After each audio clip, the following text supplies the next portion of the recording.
Tēnā koutou katoa. I can see my slide on here, but it's not up there. But we don't need it. I can go anyway. And I want to talk to you briefly. And I'm nervous today, not because of you, because Emily's got a bell over there.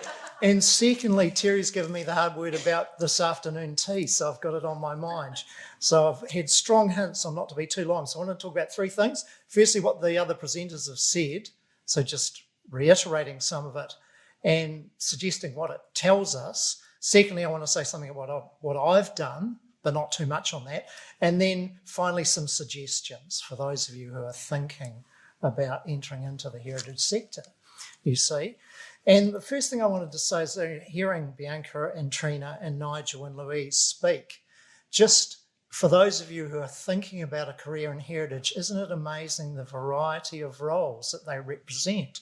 You have a visitor host, you have an archaeologist, you have a conservator, and you have an archivist. So in those four talks alone, we have quite a variety.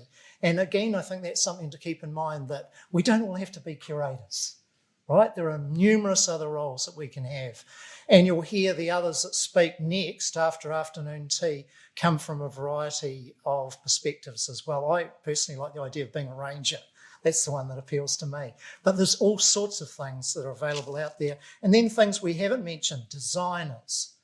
If you go to galleries or you go to museums, you have the people that build the stuff, right? So that this is unseen work, but it gets done, and there are roles like that as well. There are people working in finance. There are people working on the digital side. There are sometimes journalists involved in bigger museums. So there's a variety of areas in which you can make your way into the heritage sector. I want to say something next about how I got into this. I never left the museum world, but I got there accidentally, right? I had this crazy idea of doing a PhD, a doctoral thesis. And then I did that and then thought, what am I doing now? Am I even employable after doing something like that? And landed up getting my first job at Te Papa, the Museum of New Zealand. So I was essentially a curator or concept developer, and had an opportunity to put together with a team some big exhibitions on there. And when I say I haven't left the museum world, even though I work at the University of Canterbury, I have been for a long, long time a research fellow in human history at Canterbury Museum. So I've never really left, and I've been involved in all kinds of just thinking out the window there beside the cathedral, which I won't say anything rude about, right? I usually do, I won't. But the Citizens' War Memorial, being involved in projects like that where we're doing consultancy work around different heritage things in the city. So I got into this accidentally. It was never a plan, and I'm glad that I did, because when I look back, when I was a kid and growing up, I was always the person who listened to the stories. I was always the person who was interested in stuff. I always loved going to the Canterbury Museum, who I blame for my interest in this kind of thing. They are responsible, along with my grandparents. And there are just so many different roles and things to do in this sector, and it is an exciting place to be.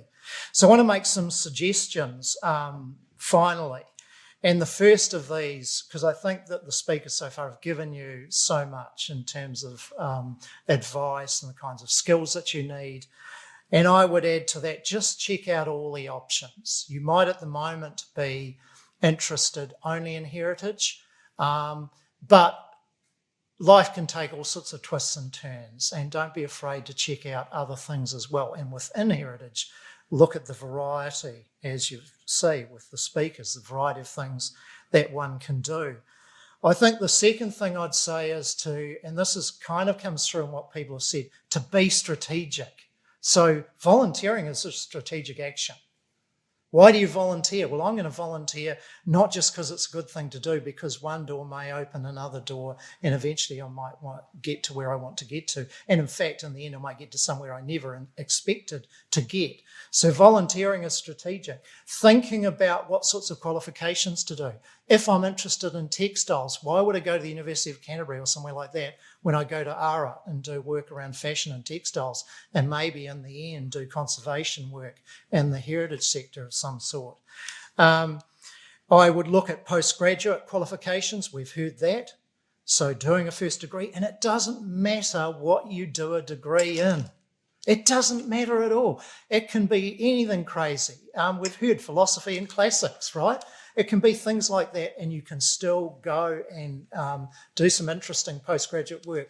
And we've got people all around the country, for example, in the heritage sector who've done sociology and anthropology and politics and all kinds of things. It's the strategy comes in next when you think about those postgrad qualifications, and you check out Massey University and you check out Victoria University.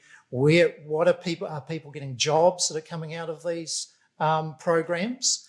And that's worth looking at, whether you're looking at libraries or museums or archives or whatever. Two final things, very, very quickly. One is, if you can't work in a team and work with other people and don't like doing that, don't go into the heritage sector. Find something else to do, because you've got to get over the fact that it's not all about you. It's about the team.